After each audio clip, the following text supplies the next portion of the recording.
No one believed the sword could ever wake again. For 5,000 years, it lay silent, cold, forgotten, and dismissed as a myth. But the moment the alien girl touched it, the metal answered, and the universe noticed.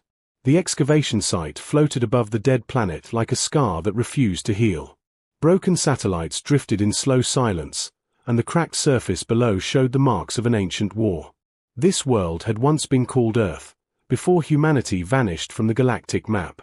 Lyra stood at the edge of the dig platform, her violet skin glowing faintly under the station lights.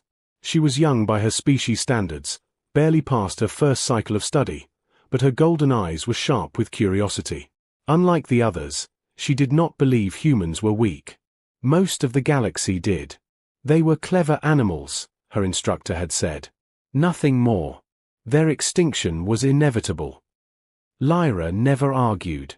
She simply listened. And remembered. Below her, drones uncovered the final chamber of a buried structure, human-made, unmistakably so. Straight lines. Purposeful angles. Not grown or fused like alien ruins, but built. Designed. Chosen. Artifact located, a machine voice announced. The platform descended slowly. Dust rose as ancient doors finally gave way, revealing a long stone hall untouched for millennia.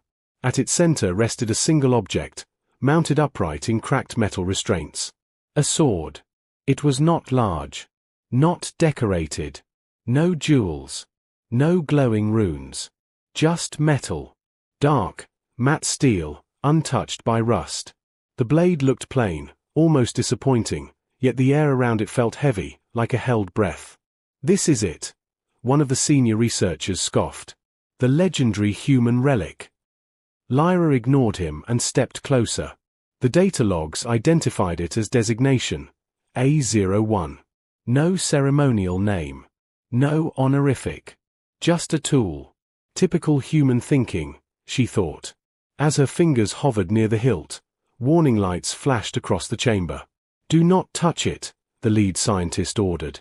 "We've seen the records. Every civilization that tried to study pre-collapse human weapons failed. They are unstable." Lyra hesitated. Then she touched the sword. The chamber lights died instantly. For half a second, the universe seemed to stop. Then the blade ignited, not with fire, but with light. Thin lines of white energy raced along the metal, pulsing like a heartbeat. The sword hummed, low and deep, a sound that vibrated through bone and thought alike. Lyra gasped as heat rushed into her hand, not burning, but alive. "It's activating," someone shouted. "No," another voice whispered in fear. "It's waking up." Ancient systems hidden beneath the ruins powered on. Holographic symbols flooded the air, human language, human code, older than any translation matrix could process. Then a voice echoed through the chamber. "Not alien. Human. Biological contact confirmed," the voice said calmly. "Genetic match incomplete. Adaptive protocol engaged." Lyra froze. Genetic match. The sword tightened its energy grip, not on her hand, but around her presence. The light shifted, scanning her from within. "Hybrid compatibility detected," the voice continued. "Legacy bearer accepted." The researchers backed away in horror. "Impossible," the lead scientist muttered. "Humans are extinct." A new hologram formed above the sword, an image of a human figure, tall and scarred, wearing simple armor. His face was tired, but his eyes burned with defiance. "This blade was never meant for conquerors," the voice said. "It was built for survivors." The station alarms screamed to life. Across the system, ancient sensors awakened, devices humanity had planted before their fall. Devices that had waited patiently for 5,000 years. Lyra staggered as visions flooded her mind. Not memories, records. Battles fought against impossible odds. Humans outnumbered. Outmatched. Refusing to surrender. She saw cities burn. Fleets shatter. And still, humans stood. "They adapted," she whispered. "Yes," the sword replied. "We always did." Outside the station, space warped violently. A fleet emerged from hyperspace, black, angular, and merciless. The Virex Dominion, one of the oldest and most ruthless empires in the galaxy. They had erased entire species for less than what now lay in Lyra's hands. Unidentified activation detected, a cold voice transmitted across all channels. Human technology confirmed. Surrender the artifact. Panic spread through the station. We can't fight them, the lead scientist said desperately. We should comply. Lyra looked down at the sword. The light had settled into a steady glow now, calm and focused. What happens if we give it to them? She asked. The human figure met her gaze. They will learn why we built it, he said. And why they should have left us buried. The station shook as warning impacts struck the outer hull. Lyra made a decision no one expected. She lifted the sword fully from its restraints. The moment she did, the ruins collapsed behind her, but the platform remained intact, surrounded by a shimmering field of energy that had not existed seconds before. The sword adjusted itself in her grip, shifting weight, balance, and length. Not for her species. For her. You are not human, the voice said gently. But humanity was never about blood alone. The Virex fleet charged their weapons. Lyra stood alone at the platform's edge, holding a weapon older than their empire, forged by a species that refused to die quietly. For the first time in 5,000 years, the human legacy was active again. And this time, it had learned patience. The Virex fleet did not wait. Space lit up as their first volley tore through the outer defense ring. Explosions bloomed like silent suns, shaking the excavation station from end to end. Emergency lights flickered red. Gravity stuttered. Lyra barely felt it. The sword pulsed in her hand, steady and calm, as if violence were nothing new. Thin threads of light spread from the blade, wrapping around her arm and spine, not binding her, but supporting her. Defensive posture advised, the human voice said inside her mind. But aggression is optional. Optional, Lyra thought. That was a very human way to think. Around her, scientists ran, shouting over alarms. Escape pods launched blindly, some immediately destroyed by Virex interceptors. The lead scientist grabbed Lyra's shoulder, panic etched deep into his face. You don't understand what you're holding, he shouted. That thing will doom us all. Lyra looked at him, then at the sword. I think, she said quietly, it was built for moments like this. A beam of energy punched through the station wall, tearing open space itself. The vacuum howled. The platform's energy field flared brighter, sealing Lyra inside a bubble of calm while chaos raged beyond it. External threat analysis complete, the sword said. Enemy technology exceeds current station capacity by 12,000%. That sounds bad, Lyra muttered. Yes, the voice agreed. But they have not accounted for us. Us. The sword projected a map into the air, star systems, old human roots, forgotten outposts marked as destroyed by history. But the symbols shifted. Hidden nodes appeared. Dormant signals. Sleeping machines. They wiped our cities, the voice said. They burned our worlds. But humans never put all their hope in one place. The blade grew warmer. Authorization request, it continued. Awakening protocol, legacy net. Lyra swallowed. What happens if I say yes? The voice paused. Then the galaxy will remember us. Another blast rocked the station.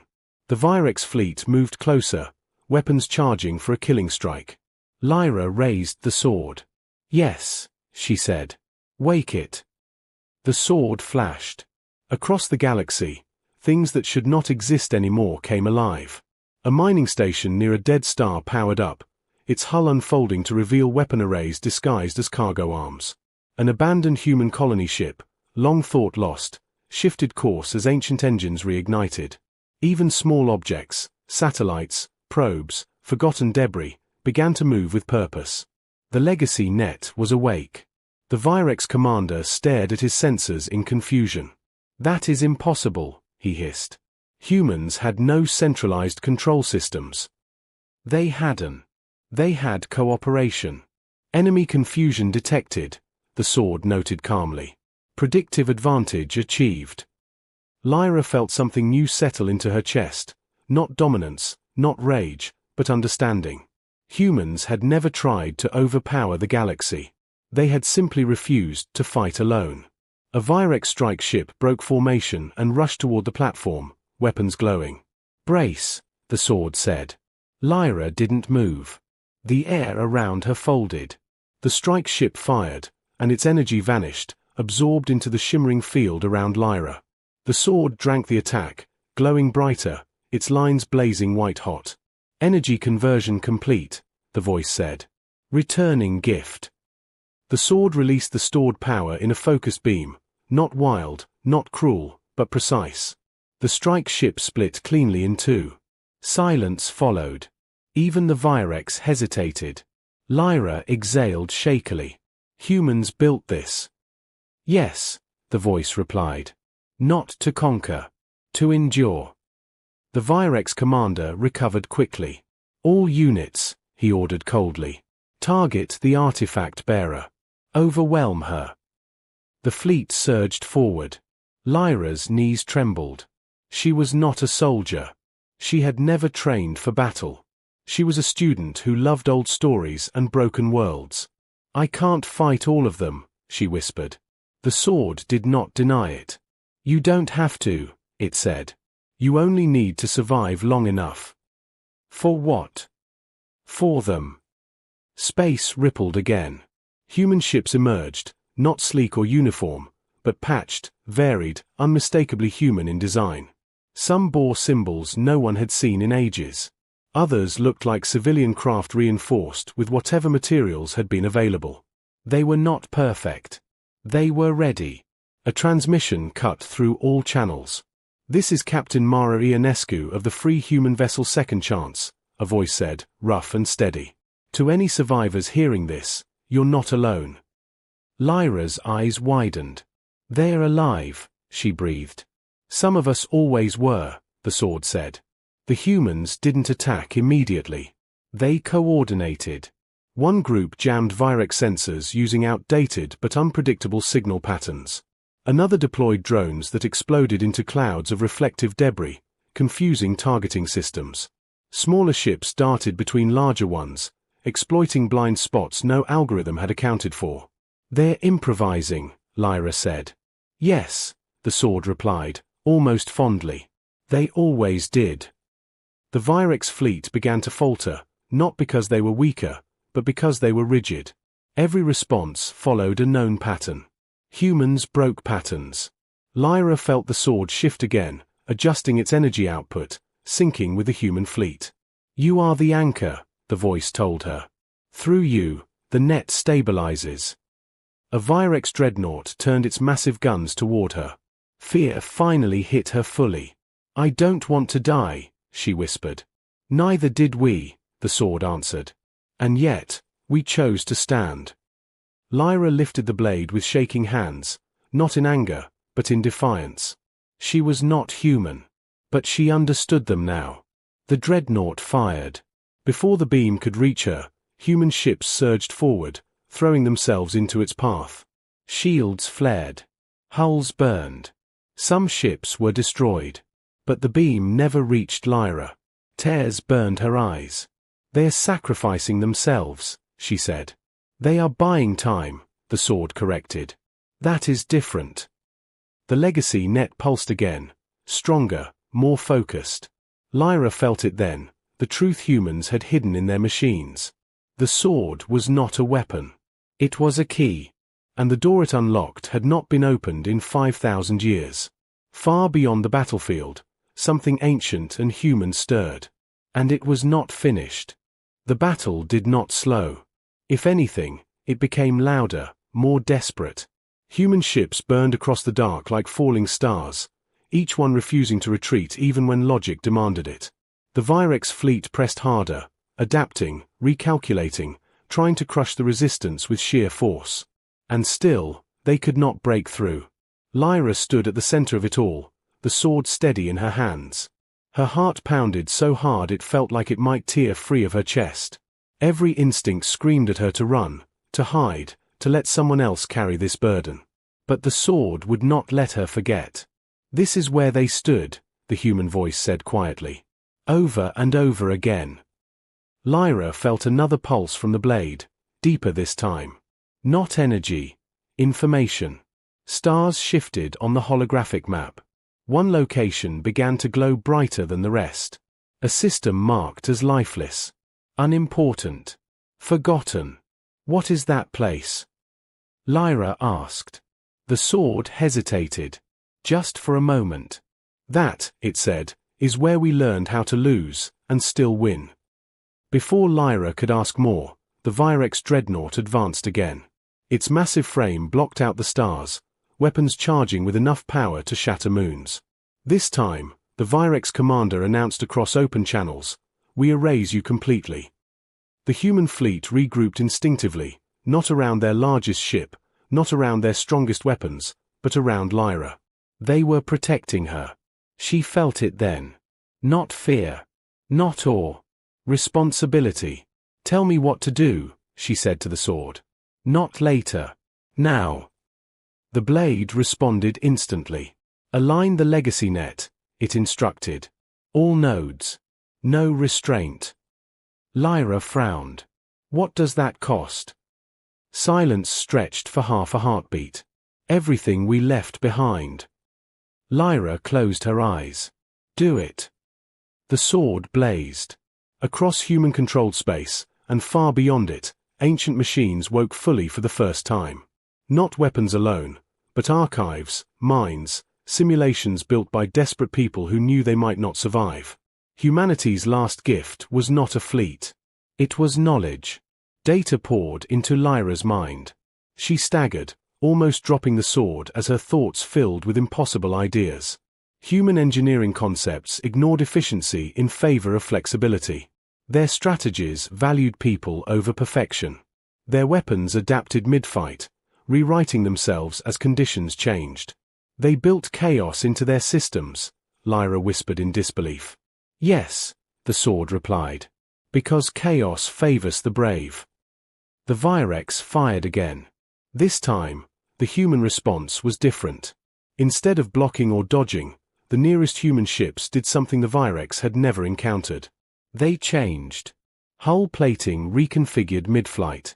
Engines burned unevenly, throwing off targeting predictions. Energy shields flickered intentionally, appearing weak one moment and unbreakable the next. "They're making mistakes on purpose," the Virex commander snarled. "No," one of his analysts said slowly. "They are baiting us." Too late. The human fleet collapsed inward, pulling the Virex formation into a tight cluster. Signals jammed. Orders overlapped. The Virex ships collided with one another, their rigid formations turning into chaos. Lyra raised the sword. "Now," the blade said. She swung, not at a ship, not at a target, but through space itself. Reality bent. A field erupted from the blade, expanding outward like a wave. It did not destroy. It disrupted, scrambling Virex control systems, forcing their machines to confront something they had never needed before. Choice. Virex ships froze, unable to decide how to respond without central command. Human ships surged forward. "This is Captain Ionescu," the human voice returned, fierce and alive. "All units, push." The dreadnought fired wildly, its systems fighting each other. A smaller human vessel rammed directly into its weapon core, detonating in a blaze of light that cracked the dreadnought's hull wide open. The Virex commander screamed orders that no one could follow. "They're not stronger than us," he shouted. "They are not faster." "No," Lyra said softly, though he could not hear her. "They are smarter." The sword vibrated in her grip, almost like approval. "They accepted loss," it said. "So they learned how to move beyond it." The battlefield shifted. One by one, Virex ships went dark, not always destroyed, but disabled, confused, stripped of coordination. The survivors began to retreat. But the sword was not finished. Lyra felt a final signal awaken, something buried deeper than all the rest. "What is happening?" she asked, her voice trembling. The blade grew warm, then hotter. "This," it said, is what we never had time to use. Far away, in the glowing system marked on the map, a structure unfolded. Not a ship. Not a weapon. A message. It broadcast on every frequency, every language, every mathematical constant known to intelligent life. It was human. Not a threat. Not a warning. A story. Images filled space, humans building, failing, laughing, arguing, standing back up. Children learning. Scientists arguing late into the night. Engineers fixing things that should not work anymore. And finally, humans standing together against impossible odds. Lyra felt tears slide down her face. They didn't leave a bomb, she whispered. They left themselves. Yes, the sword said. Because we wanted to be remembered for more than our wars. The Virex fleet broke completely. Ships fled in every direction, their confidence shattered. Their commander cut the transmission without a word. Silence returned to space. Not the quiet of death, but of aftermath. Human ships drifted, damaged but alive. Rescue signals spread. Coordination replaced chaos. Captain Ionescu hailed Lyra directly. You did it, the captain said, voice thick with emotion. You brought us back. Lyra looked at the sword, now dim but steady. I didn't, she said. They did. The blade's light softened. Humanity, it said, was never gone. It was waiting. Lyra understood now. The sword had not activated because of power. It had activated because someone chose to believe. And that belief had changed the galaxy. The galaxy did not celebrate. It watched. For centuries, the great powers had grown comfortable with a simple truth. Humans were gone. Their ruins were lessons. Their artifacts were warnings. Their mistakes were studied in academies as examples of ambition taken too far. Now that truth was broken. Across dozens of systems, emergency councils convened. Observers replayed battle footage again and again, slowing it down, analyzing every human move. They searched for superweapons, hidden advantages, secret technologies. They found none. That frightened them more than anything else. Lyra stood aboard the human vessel Second Chance, staring through a viewport at the quiet remains of the battlefield. Salvage crews moved carefully, rescuing survivors, human and non-human alike. No one was left behind if it could be helped. She noticed that. They're treating wounded Virex, she said softly. Captain Mara Ionescu stood beside her, arms crossed, face tired but unbroken. Of course we are. They tried to kill you. Mara nodded. So did a lot of people, once. Lyra looked at her, confused. You don't want revenge? She asked. Mara's mouth twitched into something like a smile. Revenge is easy. Building something better is harder. Lyra glanced down at the sword resting against the deck beside her. Its glow was faint now, like embers after a long night. The galaxy won't understand that, Lyra said. Mara followed her gaze. They never do at first. A call came through from the bridge. Captain, incoming transmissions. Multiple governments. Some, not friendly. Mara sighed. Send them to holding. Let them wait. Lyra tilted her head.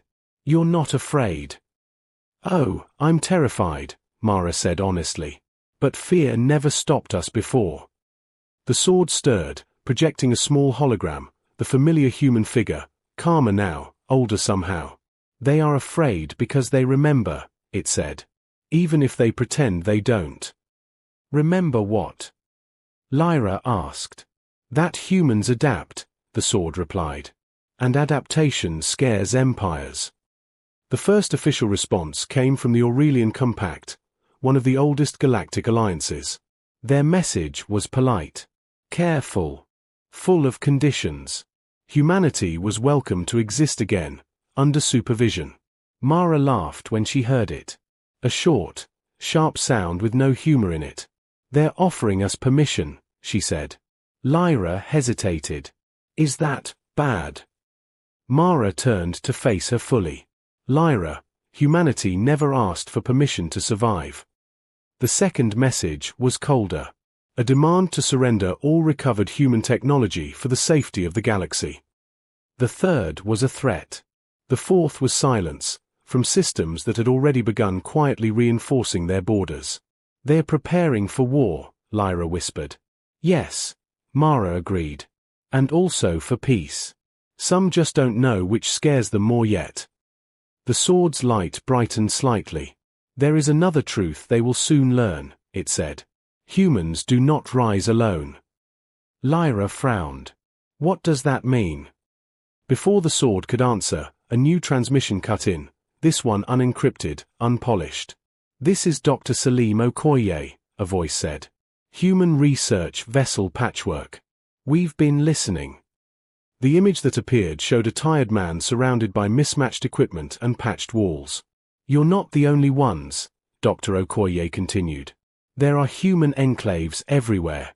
Hidden. Integrated. Some didn't even know they were human until your signal woke old archives." Lyra's breath caught. "How many?" she asked. Dr. Okoye smiled softly. "Enough." Over the next hours, the truth spread. Humans had not vanished. They had scattered. Some integrated into alien societies. Some changed their names. Some adapted their bodies. Some forgot where they came from, but not how to survive. And now, they were remembering. Messages flooded in. Engineers offering help. Farmers offering supplies. Teachers offering knowledge. Fighters offering ships that barely held together but still worked. Humanity did not return as an army. It returned as a network. Lyra watched it happen in real time, awed. "They're not centralized," she said. "There's no single leader." Mara nodded. "We tried that once. Didn't end well." The sword projected new data, human symbols intertwined with alien ones. "Cooperation protocols detected," it said. "Probability of galactic restructuring increasing." That was when the Virex spoke again. A single transmission, sent without warning, without threat. "We acknowledge defeat," the Virex commander said stiffly. His mask was cracked, one eye dark. "State your terms." The bridge went quiet. Mara didn't answer immediately. Lyra felt the weight of history pressing down, centuries of violence, of fear, of misunderstanding. "What will you do?" Lyra asked quietly. Mara looked at the sword. Then at Lyra. Then back at the stars. "We'll do what humans always do," she said. "Something unexpected." She leaned toward the console. "Our terms," Mara said clearly, "are simple. We stop fighting. We share what we know. And we don't pretend anyone here is perfect." The Virex commander hesitated. "That is illogical," he said. "Yes," Mara agreed. "That's kind of our thing." Silence followed. Then, slowly, the Virex ships powered down their weapons. The galaxy held its breath. Lyra felt the sword's presence soften further, as if a long tension was finally easing. "Why me?" Lyra asked suddenly. "Why did the sword respond to me?" The human figure turned to her. "Because humanity learned something at the end," it said. "Survival is not about who you are. It's about what you choose." Lyra looked at her hands, alien hands, holding a human legacy. "I chose to believe," she said. "Yes," the sword replied. "And belief is the most human trait of all." Outside the viewport, ships of many species gathered, not in fear now, but curiosity. The galaxy was changing. And for the first time in a very long time, that change felt hopeful. The war did not end with a victory parade. There were no songs, no grand speeches carved into stone. There was only work, quiet, exhausting, necessary work. Human ships repaired alien hulls. Alien medics treated human wounds. Engineers from species that had never spoken before sat side by side, arguing over power couplings and life support ratios. Lyra watched it all from the observation deck. The sword rested beside her, no longer glowing, no longer humming. It looked ordinary now. Just metal again. "Is it over?" she asked softly. The human voice answered, calmer than ever. No. But it has begun. Below, a damaged Virex cruiser drifted into the repair zone. Its hull was scorched, its systems unstable. Human technicians moved toward it without hesitation. They were our enemies, Lyra said. They were afraid, the sword replied. Humans understand fear. Lyra thought of the galaxy's reaction, how quickly empires had demanded control, how eagerly they had prepared for conflict. She thought of the humans instead choosing cooperation, not because it was easy, but because it was harder to hate when you understood. Why build a sword for this? She asked. Why not leave a message alone? The blade was quiet for a long moment. Because sometimes, it said, the message must survive violence long enough to be heard. A council was formed within days, not ruled by humans, not dominated by ancient empires. It was messy, loud, full of disagreement. Very human. Lyra was invited to speak. She stood before beings who had once dismissed her species as minor, who had written humans off as a historical footnote. The room was vast, circular, designed so no one stood above another. She held the sword, but she did not raise it. I am not human, she began. But this blade chose me anyway. Murmurs rippled through the chamber. It did not choose me for my strength, Lyra continued, or my blood. It chose me because I touched it with curiosity, not fear. She looked around the room. Humans didn't survive because they were the strongest. They survived because they learned. They adapted. And when they failed, they shared what they learned from failing. A representative from the Aurelian Compact leaned forward. You expect us to believe this was all planned? Lyra shook her head. No. Humans planned to lose. And still leave something behind. She placed the sword gently on the floor. This weapon does not demand loyalty. It does not obey orders. It responds to choice. The chamber was silent. Captain Mara Ionescu spoke next, not from a throne, but from the same level as everyone else. We don't want your systems, she said. We don't want your worlds. We want something harder.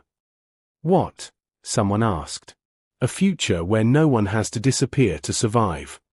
The vote was not unanimous. It never is. But it passed. Across the galaxy, borders softened. Shared stations were built in neutral space. Human engineers worked beside alien scientists, deliberately leaving flaws in designs, not mistakes, but options. Systems that could bend instead of break. Lyra remained close to the sword, though she used it less and less. It did not seem to mind. You're fading, she said one day. Yes, the voice replied. That was always the plan. She felt a sudden tightness in her chest. Are you dying? No, the sword said gently. I am being replaced. By what? The blade projected an image, not of a weapon, but of people. Humans and aliens building together. Arguing. Laughing. Learning. By this, it said. On a quiet day, long after the alarms had fallen silent, Lyra returned to the ruins of Earth. Not as a battlefield, but as a memorial. Green was returning to the surface. Slowly, carefully, she planted the sword into the ground, not as a marker of war, but as a promise. The blade dissolved into light, breaking apart into millions of small signals that spread into the soil, the air, the stars. It was no longer a sword. It was a lesson. Far away, a child, human, born on an alien world, picked up a broken device and fixed it in a way no one expected. An alien scientist failed an experiment and laughed instead of giving up. A Virex engineer redesigned a system to allow for error. Humanity did not return as conquerors. It returned as teachers, builders, survivors. And the galaxy changed, not because humans were unstoppable, but because they refused to stop believing. Somewhere in the vastness of space, a simple message continued to echo, carried forward not by machines, but by choice. Humanity was never extinct. It was waiting.